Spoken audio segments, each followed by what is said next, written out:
Hello and welcome to the Athletic FC podcast with me, Ayo Akinwolere. Today we're focusing on Manchester United after another damaging defeat. So, what can Ten Hag do to turn things around? With me today, we have the Athletic's Manchester United correspondent, Laurie Whitwell, as well as our Tottenham reporter, Jay Harris, who were both at Old Trafford yesterday, plus lead writer for the Athletic FC newsletter, Phil Hay, with us as well.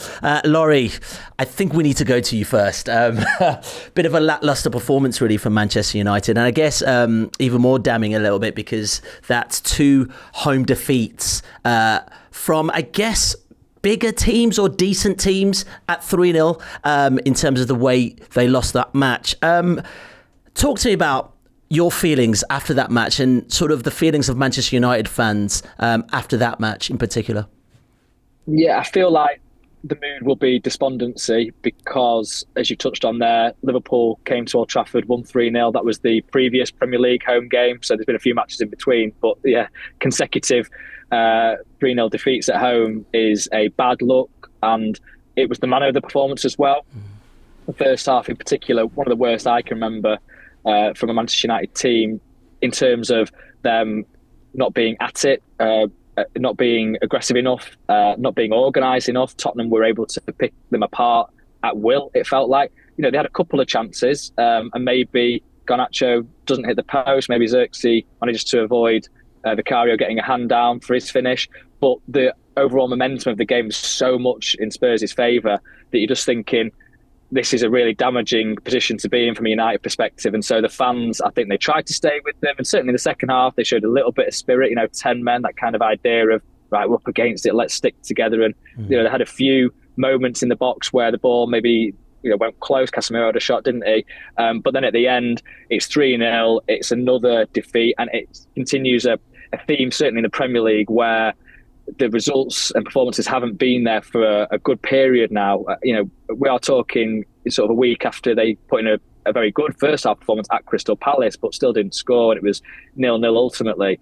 So, you're sort of thinking, is that a green shoot of hope? But it feels like it's very fragile with the team and what they're trying to do on the pitch. And if it doesn't quite go for them from the get-go, then the confidence dips and they become fragmented and they can get stretched easily apart. So really big questions for Ten Hag and his coaching staff and the players themselves as well. But the overall mood, I think, from fans is, we've been here before, we've seen this story. Yeah, Ten Hag at the end of the game mentioned that, that the game changed after Bruno Fernandes's red card. Is that doing a bit of a disservice to Spurs? Is that, because Spurs looked like they were up for that match, if you were watching as a neutral in general. And also, what did you make of that red card as well? I don't think it was a red card, although I think Bruno Fernandes, I think he had frustration on his mind because James Maddison had been dictating play. Spurs were, just bossing possession. He slips and he kind of flicks his boot out a little bit to try and stop Maddison from getting away, but he does withdraw the stud, so it's not. I don't know. I don't think that class is a serious foul play, and I think it could have been referred to, an on-field VAR review. But anyway, I do think there was an element of Fernandes being irritated at what was happening with Spurs. I don't think he makes that challenge even with the slip if it's a 0-0 game where it's an even contest or United are winning. So that's the context for it. But it did change the game in the sense of United basically, they had to, go to, well, they were 10 men, weren't they? So they had to change their approach a little bit. But even before that, Spurs were dominating. They had the clearer chances. United were unable to build from the back. They were swarming them. There was gaps in midfield from United. Spurs just looked the much more complete, cohesive team. And that's a really concerning position to be in from a United perspective because, yes, it's a new coaching staff and it's new players that need time to bed in. But this is Ten Hag's third year and you can expect better than that in this period.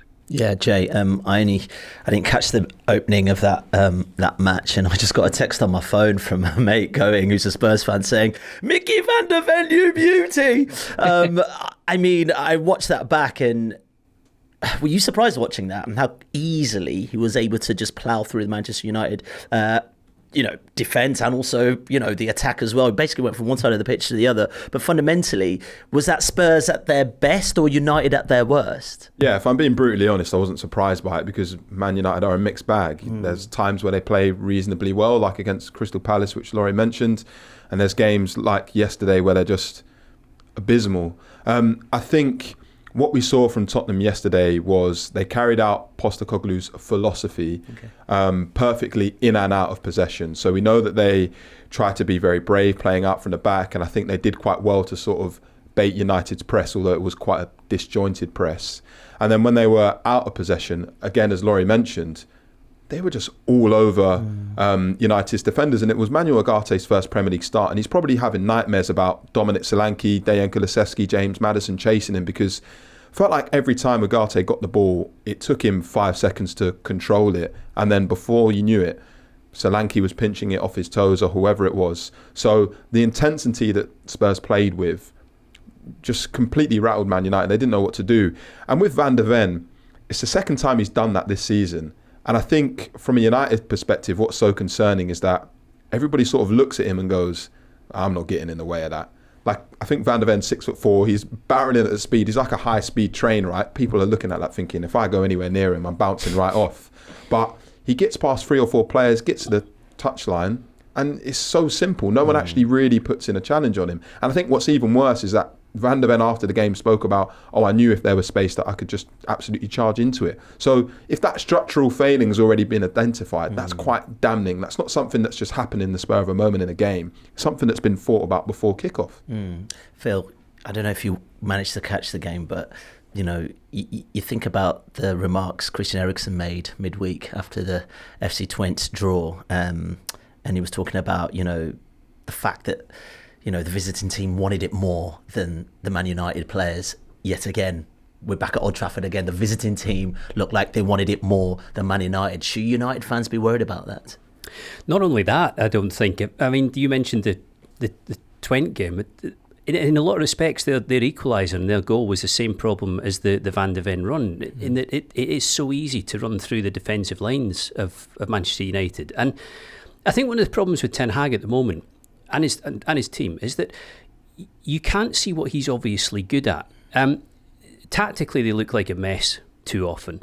He isn't able to fix the sort of repetitive weaknesses like this thing where people are able to break over 50, 60 yards against them, which, you would think any tactician would be able to sort that out or to address it to some extent. Motivation doesn't seem to be a particular strength because they are flaky and they do fluctuate between reasonable or decent wins here and then really poor defeats there. And his recruitment as well, I think it kind of ranges from okay or average to abysmal in the case of somebody like Anthony. So there are an awful lot of problems there, and I think Laurie touched on it, and he was right about this. There have been changes in the summer. So you've had Ineos taking over the sporting side of the club, and you've had actually a really big structure put in place in the background, much bigger, more professional, I would say, managerial structure above Ten Hag. But this is his third year, and you're seeing the same problems. And yes, players need time to bed in and everything else. But when he asked for time, like he did yesterday, you feel like you're listening to a manager who's just arrived on the job rather than somebody who's been there for a long time. So yes, perhaps there's more motivation on the part of other teams like Spurs yesterday.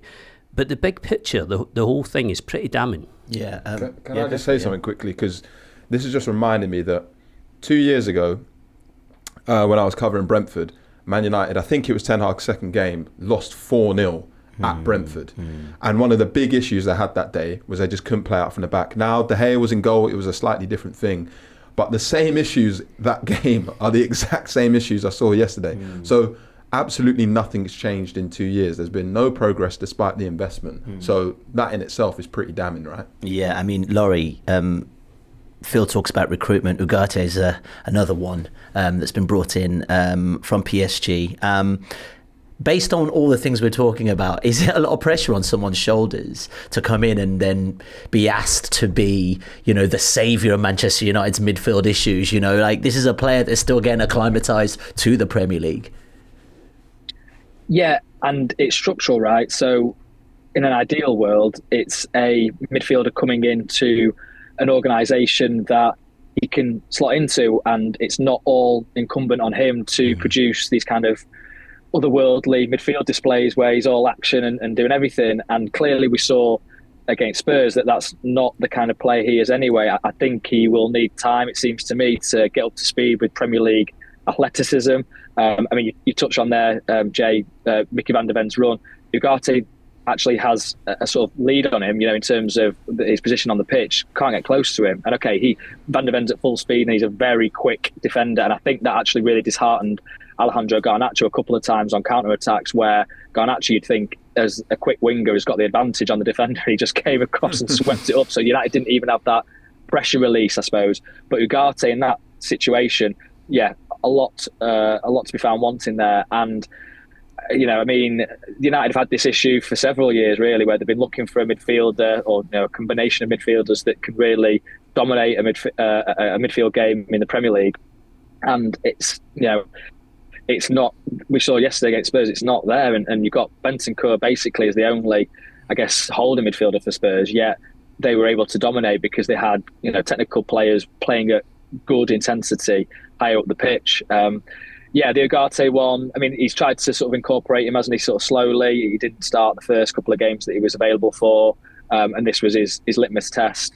I think it'd be unfair to kind of focus all energies on him. He's new to the league, and the idea is that you can kind of incorporate him slowly, but it wasn't a great start, and I suppose that is a little bit concerning going forwards, because how do you then change this? How does a team suddenly come together and is able to compete against the likes of Tottenham and other teams that have got a really good, clear sense of things? Yeah, I want to talk about how they change things, because United have got two quite interesting away fixtures coming up soon, Laurie. But Jay, very quickly, as we're talking about players, Dominic Solanke, I have to mention him. That's 3 goals in 3 matches now, and he's looking like he's settling in. It's very hard to say whether or not it's going to be a success at this early stage, but as Laurie was talking about in terms of the attitude he showed yesterday, hard work, determination, pressing, does that just epitomise how Spurs were yesterday? Well, Laurie just spoke about Ugarte in an ideal world comes into a team that's structurally in a good place, and that's obviously not the case. After Solanke didn't score in the opening game of the season, gets injured, misses a couple of games, and then doesn't score against Arsenal, a few people were saying, why have Tottenham spent club record fee on Solanke? It was the most expensive deal in the Premier League this summer as well. They could have got Ivan Toney for half the price. They could have got somebody else. But Solanke fits what Postecoglou wants from his forward perfectly. He wants Solanke to press, to lead the line. There was a point in the game where De Ligt is trying to play out from the back, and Solanke just appears from behind him and nicks the ball. That's exactly what Postecoglou wants from Solanke. It's almost like Solanke's best asset is him out of possession, not actually in possession. But then, when the time's required, Solanke makes that nice movement from the corner and scores. So yes, it's early days, but there's a very, very clear plan for how Solanke fits this team. They've not just bought a good player because he's good. He fits the system, and he fit the system better than any of their other transfer targets. So now that Solanke's building those relationships with Maddison, Kulusevski, etc., it's very easy to see how he can be a success long term. Our friends on the Pulse, the newsletter that's done in the States for The Athletic, were asking before the season started, who was our pick of the transfers made and what did we think the best deal was, and we went for Solanke to Spurs because he did look like such a good fit for Postecoglou. And Postecoglou was asked, wasn't he, not so long ago, about whether they'd looked at Toney and whether there'd been interest there, and he said, we did look at him. He was straight up about that, but Solanke was the player we wanted, and Solanke was the player who was going to work best for us, and I totally believe that. You can see in the way that he plays that he's kind of tailor-made for that team. And I think if they were terrific yesterday. I think that got lost a little bit in the kind of fallout around about Manchester United. But I think if Spurs are going to have a proper stab at fourth place, then Solanke will be a very big part of that. Yeah, just a quick one though on Spurs, Phil, as well. Just, they haven't started the season that well either, really. And this is clearly for what Postecoglou wants to do, this feels like a landmark win.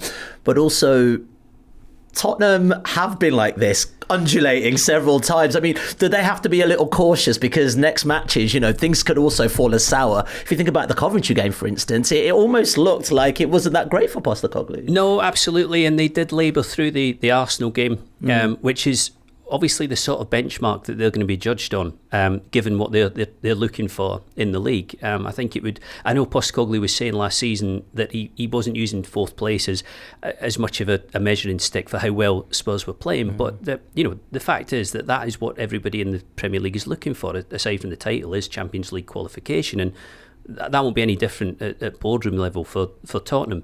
So I don't think Manchester United these days passes the same sort of statement win that they used to do years ago, and Postecoglou will be conscious of that. It's the more difficult fixtures against the teams who are likely to finish top four where Spurs need to find that little edge.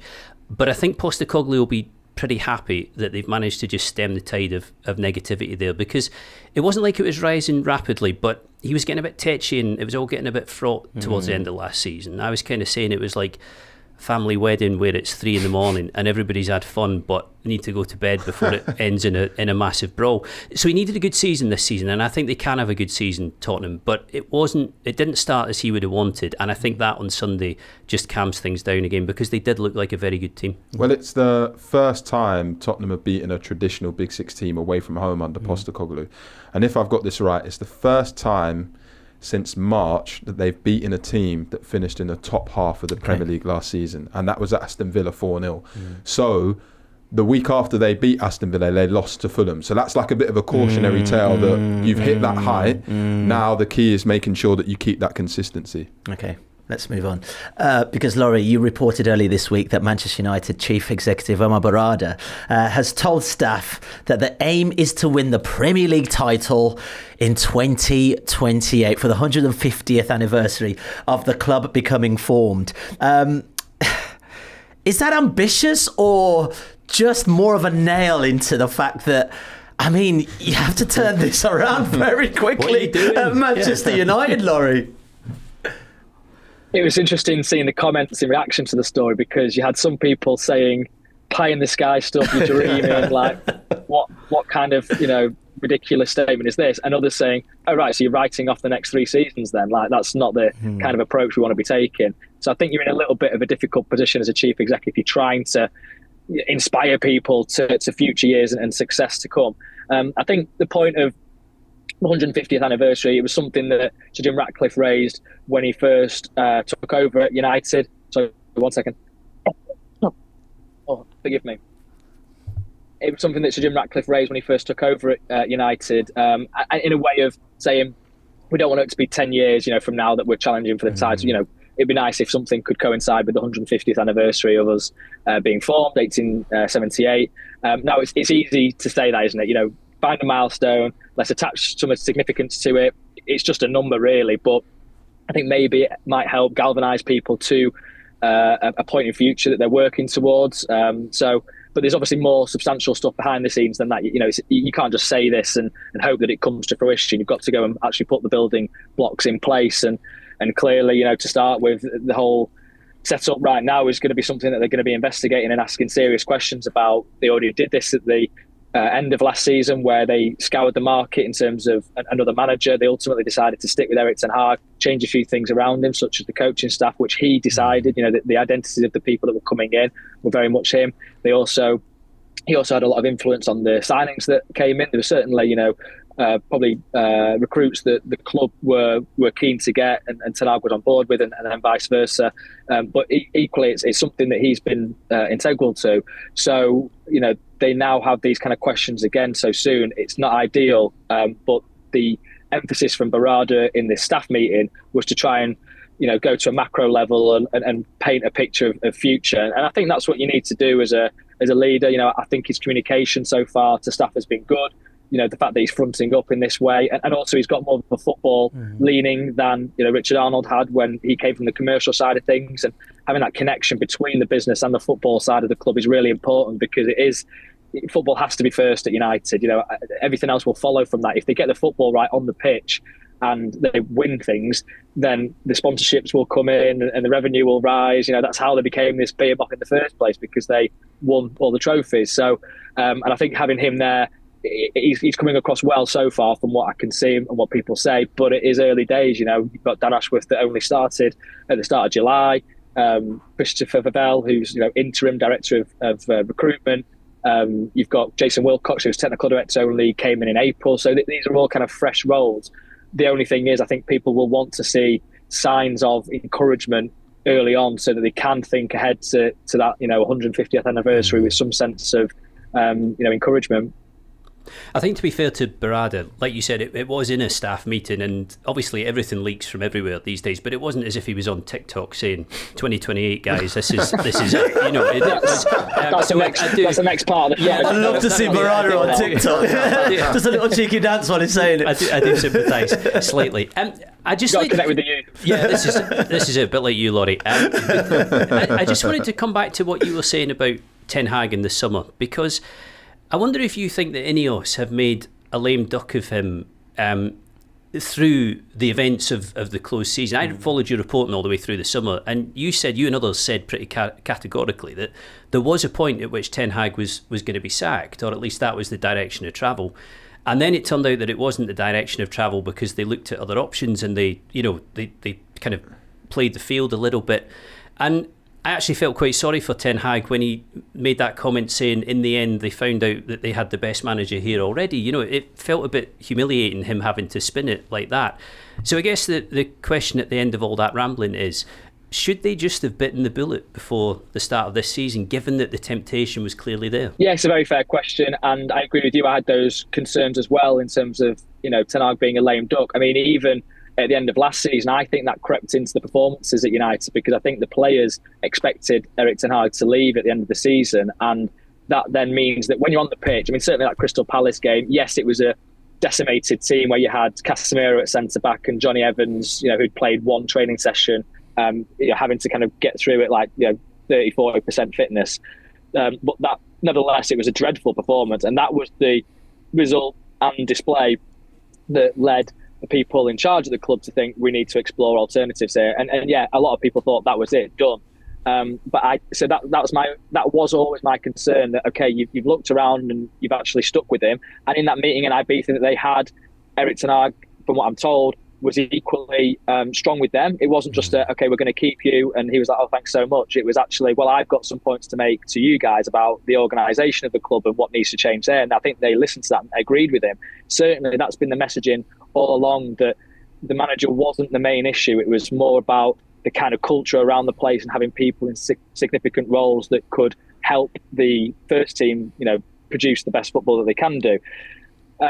That being said, and I think then also the signings that they made and this coaching staff changes, which were probably encouraged by people in charge to say maybe you need to freshen it up. I think that certainly Erik Ten Hag had total agency on that. So I think that maybe re-established his authority. But I guess you're always going to have that sense, that creeping doubt in your mind. If you've already looked around at one point, it maybe doesn't take too much for you to start looking around again. And whether that's in the player's mind still, I don't know. Because it felt the Spurs game was a confusing kind of performance where they tried at different moments, but were they trying in totality together? Were they trying with full confidence in what they were being asked to do? Did they understand exactly what they're being asked to do? And this doesn't absolve the players. I mean, you talk about the Van de Ven run and Brennan Johnson playing the finish.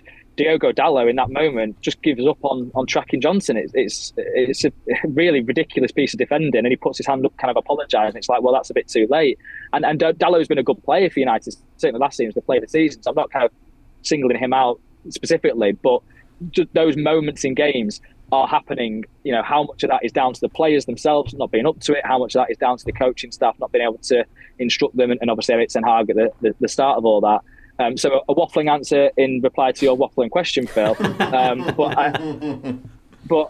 I have that sense that maybe this was always going to sort of turn a little bit sour. And I'm not saying that that's therefore terminal and it's totally fatal, but clearly we're at that stage of a conversation where these questions are going to arise again. Yeah, Jay, I'm going to come to you in just a second regarding where both teams are with both managers and how much progress they've made, especially with Postecoglou and Spurs. But very quickly, Phil, Ten Hag is in the job, looks like he's in it for the foreseeable, spent almost £500 million on players that he's chosen, players that he wants at that club. there's always this talk of progress and what that looks like, and I'm thinking of that in light of what Berrada said, getting it ready for the next 4 years or so they can compete for the Premier League. There can't be any more excuses right now, can they?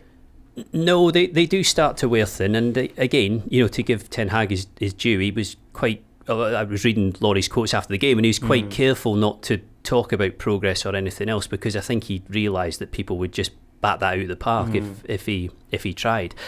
I mean, the thing that I find quite baffling about Ten Hag, and again something that is quite easy to forget now, is that he did build a really accomplished Ajax team in Holland, who were a few kicks away from the Champions League final, and very, very impressive on the day. And I wonder whether, Laurie, you can put your finger on what it is that is stopping him doing that at Manchester United, what it is that means that he cannot build a team that is really in any way consistent, and is just kind of riddled with these failings. This thing of being able to defenders to go from one end of the pitch to the other unimpeded. Why he can't sort this out structurally and tactically? A couple of things I would say in reflection of the Ajax sort of comparison, and certainly that was why United went for him. They looked at that kind of style of football and thought, this is attractive, this is appealing. He was, when you think back, probably the most obvious choice as a kind of up-and-coming coach. He's not the youngest at that point, but he was certainly in Europe regarded very highly. And I think there's an issue in terms of the players that he's got. So you've got players there that maybe just aren't suited to that style of play. And I know you obviously have refreshed the team. He has certainly got a lot of the players that he wanted. There's also key areas where he hasn't. So we go back to that Frenkie de Jong pursuit that was ill-fated, but he's still not got a player that can get the ball as a number 6 off the defence and produce it through midfield. So that is a kind of fundamental aspect to his team that's different to Ajax, that means that maybe he can't implement the same approach. Also the press from the front players. Marcus Rashford has been at the club for a long time, and I don't think he's ever going to be that kind of player, like Jay says there about Dominic Solanke, that can nick a ball off a defender from his blind side and kind of really go at that with aggression. I think what he really likes to do is obviously pick the ball up on the left-hand channel, cut in and try and have a pass or a shot. And I think, again, in the first half against Spurs, he was doing some of those good bits, actually, just that I think he gets deflated when it doesn't quite work, and that then maybe creeps into other aspects of the team. So for Ten Hag to try and replicate what he did at Ajax at United, the scale of expectation is different as well, and the fact that Ajax were winning games in the Eredivisie, it's a slower paced league. They were the dominant team. There's fewer teams in the league, so when it comes to Champions League, you can really go all out and try and implement your style to the fullest. United, it's felt like for a lot of the time been sort of ticking over, and it's never been quite at the point where he's like, this is my best team. They can go out all guns blazing, because the physicality is so much greater in the Premier League. And I think he took time to adapt to that as well, Ten Hag. Certainly last season there was points at which the midfield was so open, and people around him were suggesting maybe you want to put 2 midfield holders there, really. And eventually he agreed to that after the Palace game, and they actually got a bit of an upturn in results. The performances still weren't great, but then you come to the FA Cup final, and that was a really brilliant tactical plan that he implemented. And that's what I think changed things in the minds of the decision makers. They still had a look around, but they thought, actually, this guy is smart. He knows what he's doing on a football pitch. If the players listen to him and do what he says, then they can actually beat, Man City were one of the best teams in the world, aren't they? Yeah, they weren't at it from the start in that game. And so maybe United took advantage of that sort of a little bit of a complacency maybe from City, actually. But I think that showed to people, okay, this guy knows what he's doing, and if we give him the right structure around it and the right players, then we can implement it on a regular basis. But yeah, we haven't seen anything like the kind of, enjoyment, drama, excitement that Ajax brought to the Champions League in that great run. Yeah, Jay, just watching that match between United and Spurs, couldn't help but think, especially both men in charge, Postecoglou and Ten Hag, identity is a word that just kept coming to mind. Do you think Spurs have a stronger identity, even though Postecoglou's been there for less time than Ten Hag at Manchester United, than perhaps Man United have? And you talk about the money United has spent, you talk about the cups Ten Hag has won. Do you think Spurs are a bit further on in that sense of identity? Yeah, definitely. And I think it helps that Postecoglou just doesn't bend. He knows exactly what he wants, and he's never going to change that. He made some maybe unpopular decisions with members of the playing staff last. You're right there, mate. He made some, potentially unpopular decisions with members of the playing squad last year. Harry Kane leaving was out of his hands, but then Eric Dyer and Hugo Lloris left as well. So in the space of 6 months, 3 of the most important players over the last decade of Spurs have all gone. Højbjerg left this summer, so a lot of experience went out the door. But I think one game which sort of sums up the difference between Ten Hag and Postecoglou is actually last Thursday's Europa League win over Qarabağ, because Tottenham went down to 10 men after 7 minutes and continued to play that he wants them to play. They continued to be expansive and brave, and in the end it worked. And our colleague Jack Pitt-Brooke asked Postecoglou after the game, do you remember that famous 4-1 defeat against Chelsea last year when you were still playing in this absolutely wild style, trying to press up the pitch? Yeah, I remember that. But Jack said, did you keep that style so that the players know when you're down to 10 men in other games, you have to stick to the plan, there's no deviating? And Postecoglou said, yes, that reinforces my values.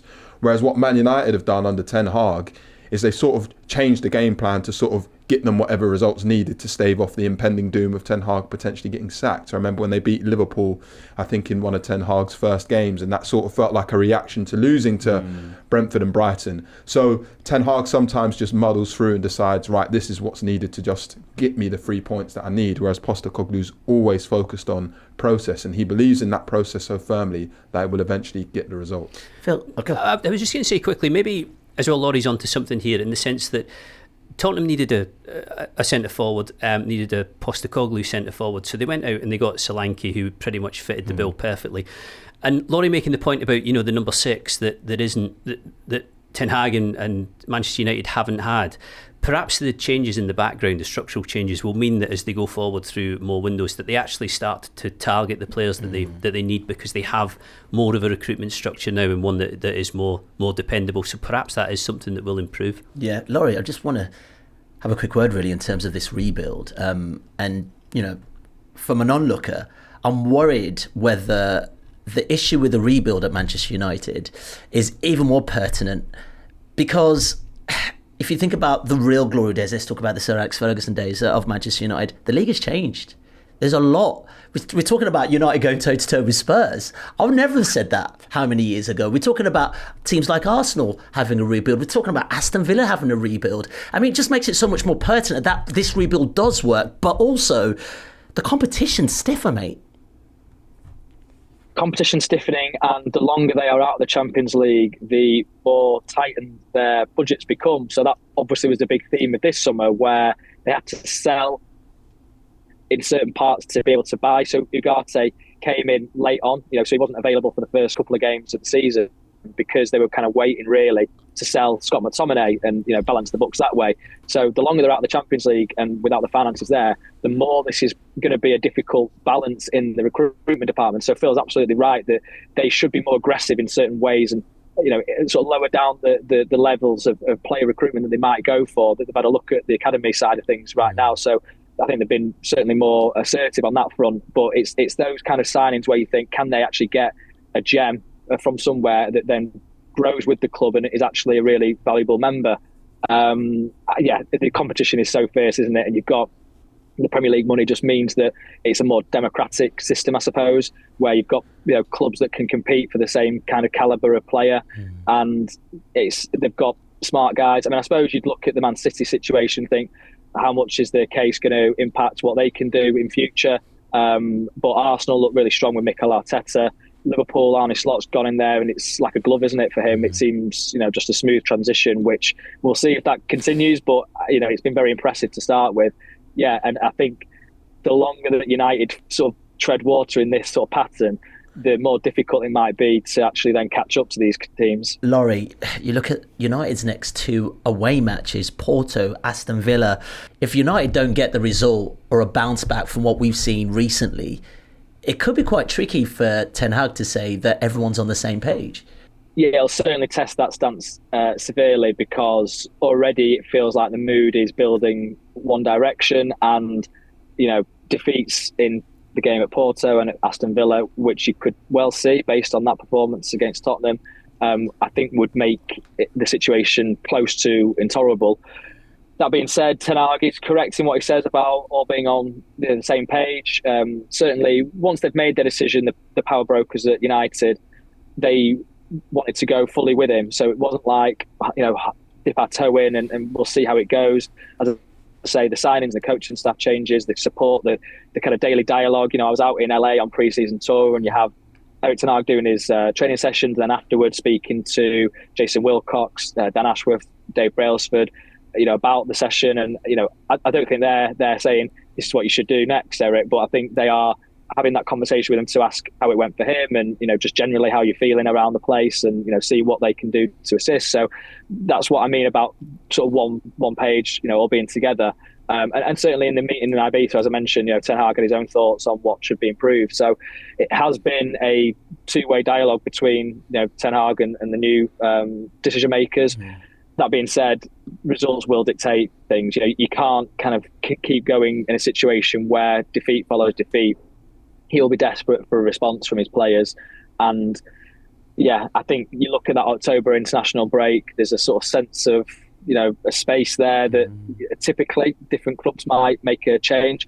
United always try, I think even historically, to give managers a lot of room and space to try and turn it round. I think, Jose Mourinho was around December time, Ole Gunnar Solskjaer was late November, that they made changes there. So, there's maybe a little bit more room than you might sort of look at it on the face of it and think, okay, October is the time that they have to make a change. But yeah, nonetheless, it's going to be tested if United don't have a response in these 2 next big games. Yeah, Phil, let's not forget, especially in the Premier League, football is about money. This is a business, a billionaire's business, let's face it. How much patience do you think this leadership will have in Ten Hag if results don't keep going the right way? It's hard to find the justification for them having an endless amount of patience and for them having much more beyond this point. It's never easy though mid-season to change a manager. I mean, it's easy to sack a manager, but to find the right replacement. And I would imagine that the last thing that Ineos or Berrada or anybody else wants to do is to make another appointment that ultimately fails, particularly if it's expensive. I mean, I'm conscious of the fact that Thomas Tuchel is still out there and was obviously one of the people that Laurie wrote about as being on United's list in the summer when they were having a look around. But it doesn't really figure, does it, that you build a squad for Ten Hag and then sack him and bring in somebody who would probably look to redraw it all again. So I think a lot will come down to what their options are and what they could do. A lot will come down to results in the immediate term, and I'm with Laurie on this one. I just don't see how this can continue for much longer if there isn't going to be a concerted pickup.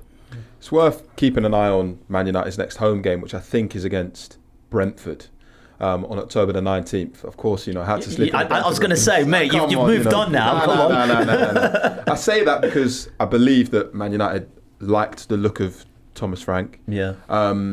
And also that game last year at Old Trafford, Brentford were, I think, 3 minutes away from winning, and Scott McTominay pulls this random goal-scoring masterclass out of the bag.